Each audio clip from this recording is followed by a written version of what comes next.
আজকের ভিডিও শুরু করার আগে তিনটে সংখ্যা আপনাদের সামনে বলবো, কিছুই না, শুধু একটু মনে রাখবেন। প্রথমটা হলো 103.5, দ্বিতীয়টা 86.5 এবং তৃতীয়টা 83.9। আচ্ছা, আমি যদি খুব ভুল না করে থাকি তাহলে অদূর ভবিষ্যতে আপনার মা, বোন, দিদি কিংবা মেয়ে অর্থাৎ আপনার বাড়ির মহিলা সদস্যটি কখন বাড়ির বাইরে বেরোবে এবং কখন বাড়িতে থাকবে সেটাও কিন্তু সেই সময়টাও বেঁধে দিতে চলেছে সরকার। আশা করি কোন ঘটনার পরিপ্রেক্ষিতে বলছি বুঝতে পেরেছেন। হ্যাঁ, ঠিকই ধরেছেন, দুর্গাপুরের প্রাইভেট মেডিকেল কলেজে সেই নৃশংস ঘটনার কথা বলছি, যেখানে সেকেন্ড ইয়ার এমবিবিএস একজন স্টুডেন্ট, যে কিনা উড়িষ্যার জলেশ্বর থেকে এখানে পড়াশোনা করতে এসেছিল, সন্ধ্যাবেলা হোস্টেল থেকে বেরোনোর পর তাকে কিন্তু গ্যাংরেপ করা হয়।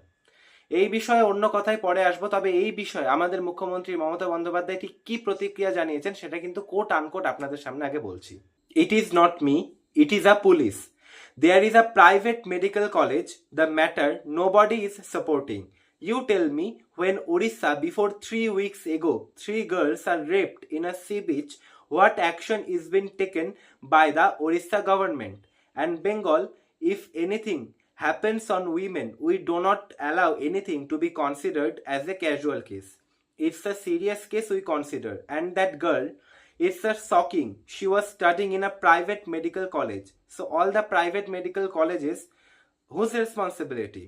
How they came out in the night at 12:30, and it happened in the, so far I know, forest area. And 12:30, I do not know what investigation is on. I am shocked to see the incident.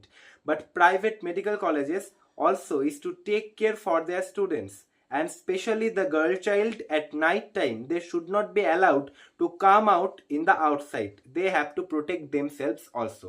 আরেক জায়গায় তিনি বলছেন, অনেক ঘটছে regular, সেখানে তারা care করে না। সেখানে এমনকি যে ধর্ষিত হয় তাকে পর্যন্ত কোর্টে যাওয়ার আগে রাস্তায় জ্বালিয়ে মেরে দেওয়া হয়। আপনারা তো জানেন এসব কেস। আমরা কোনো কেসকেই সাপোর্ট করি না। বাংলায় আমরা জিরো টলারেবল। আমরা এখানে কোনো রকম টলারেট করি না। আর তারপর বিভিন্ন রাজ্যের ছেলেমেয়েরা যেখানে পড়তে আসে, এবং তাদেরও আমি অনুরোধ করব রাত্রির বেলা না বেরোতে। পুলিশ তো জানতে পারে না কে কোথায় বেরিয়ে যাচ্ছে। প্রাইভেট কলেজেরও একটা দায়িত্ব আছে তাদের স্টুডেন্টকে টেক কেয়ার করার। পুলিশ তো বাড়িতে বাড়িতে গিয়ে বসে থাকবে না। এই বক্তব্য থেকে অনেক বিষয় স্পষ্টভাবে বোঝার আছে। প্রথমত, তিনি প্রতিবারের ন্যায় এবারও বিভিন্ন গভর্নমেন্টের কথা তিনি যেমন টেনে আনেন, এবারেও সেরকমই উড়িষ্যা গভর্নমেন্টের প্রসঙ্গ টেনে এনে বুঝিয়ে দিতে চাইলেন, ওই দেখো ওখানে ওরা কিছু করেছে, করেছে কিছু ওরা, আমরা তো তাও করেছি, আমরা অ্যাকশন নিয়েছি, গ্রেফতার করিয়েছি। এটা যথেষ্ট নয় কি? মানে নেই মামার চেয়ে কানা মামা ভালো নয়? দ্বিতীয়ত, ঠিক 1 বছর আগে আরজি কর মেডিকেল কলেজের ঘটনার পর সরকারের দায়িত্ববোধের ওপর যেভাবে আঙুল তোলা হয়েছিল, তিনি প্রাইভেট কলেজগুলোর দিকে ঠিক সেরকম ভাবে আঙুল তুলে বললেন, প্রাইভেট কলেজের স্টুডেন্ট, প্রাইভেট কলেজের রেসপন্সিবিলিটি। তৃতীয়ত, তিনি বারবার রাত 12:30টার প্রসঙ্গ টেনে আনলেন, কিন্তু এই প্রসঙ্গ কেন টেনে আনলেন তার কিন্তু কোনো জবাব নেই। কারণ ঘটনাগুলো অনেক আগে ঘটেছে।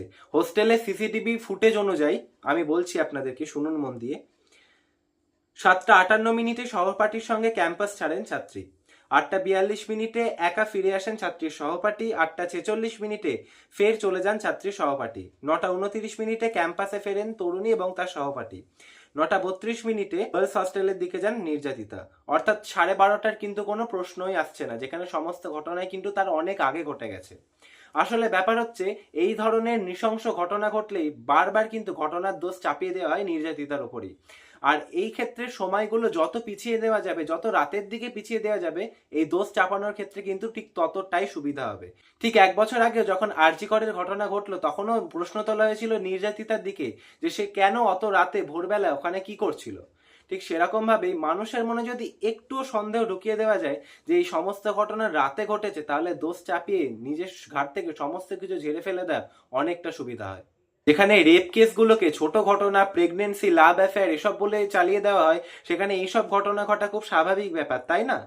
চতুর্থত, পুলিশ কিন্তু খুব অ্যাক্টিভ।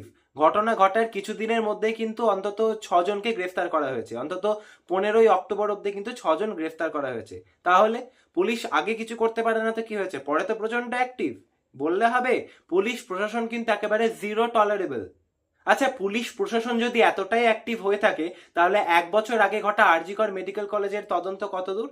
আসল দোষীরা কি শাস্তি পেল? ছি ছি, এসব প্রশ্ন কেউ করে? হ্যাঁ, আপনার যদি দোকান কাটা হয়ে থাকে আপনি এসব প্রশ্ন করতেই পারেন, তবে অপর দিক থেকে উত্তর পাবেন কি না তার কিন্তু কোনো উত্তর নেই।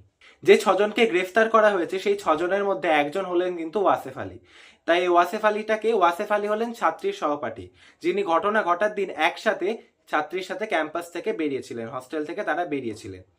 তা এই গ্রেফতারির পর কিন্তু পুরো ভোলটাই বদলে গেছে। মিডিয়া এবং নিউজ চ্যানেলগুলো যে পার্সপেক্টিভে এতদিন এই ঘটনাটাকে দেখাচ্ছিল, এই গ্রেফতারির পর কিন্তু মিডিয়ার মোটিভ পার্সপেক্টিভ কিন্তু পুরোটাই বদলে গেছে। সত্যি দেখলেও হাসি লাগে।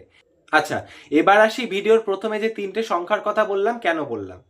আপনারা নিশ্চয়ই এনসিআরবির নাম শুনেছেন, ন্যাশনাল ক্রাইম রেকর্ডস ব্যুরো, যারা বিভিন্ন ক্রাইম রেকর্ডসকে নিয়ে একটা বাৎসরিক রিপোর্ট পেশ করে। সেই এনসিআরবি 2023 সালের ক্রাইম রেকর্ডসের রিপোর্টগুলো 2025 সালে এসে বার করেছে। তো সেই রিপোর্টে কি দেখা যাচ্ছে? সেই রিপোর্টে প্রতিবারের মতো এবারেও দেখা যাচ্ছে যে Kolkata is the safest city. আচ্ছা, 2021 সালে আমি তো পরিসংখ্যানটা বলি আপনাদের সামনে। 2021 সালে কিন্তু ক্রাইম কেসের সংখ্যা ছিল 103.5 প্রতি লক্ষ জনসংখ্যায়। 2022 সালে সেটা কমে দাঁড়ায় 86.5 প্রতি লক্ষ জনসংখ্যা, এবং 23 সালে সেটা কমে এসে দাঁড়ায় 83.9 প্রতি লক্ষ জনসংখ্যাতে। অর্থাৎ বুঝতেই পাচ্ছেন প্রতি বছর কিন্তু এই ক্রাইমের সংখ্যা ধীরে ধীরে ধীরে কমছে। এবং 2024 এবং 25 সালের রিপোর্টটা স্বাভাবিকভাবে 2026 এবং 27 সালে বেরোনোর আশা করা যাচ্ছে। তো সেই রিপোর্টে কি দেখা যাবে, অর্থাৎ কি ডাউনফলটাই হবে নাকি ক্রাইমের সংখ্যা ধীরে ধীরে বাড়বে, সেটা অবশ্যই দেখার বিষয়। তবে প্র্যাকটিক্যাল এবং থিওরিটিক্যাল এই দুটো বিষয়ের মধ্যে যে এতটা পার্থক্য থাকতে পারে কিছু, সেটা বোধহয় কলকাতা এবং পশ্চিমবঙ্গের দিকে না দেখালে বোঝা যায় না। তবে সবশেষে ধর্ষণকে একটি সামাজিক ব্যাধি বলে এড়িয়ে গেলে কিন্তু চলবে না।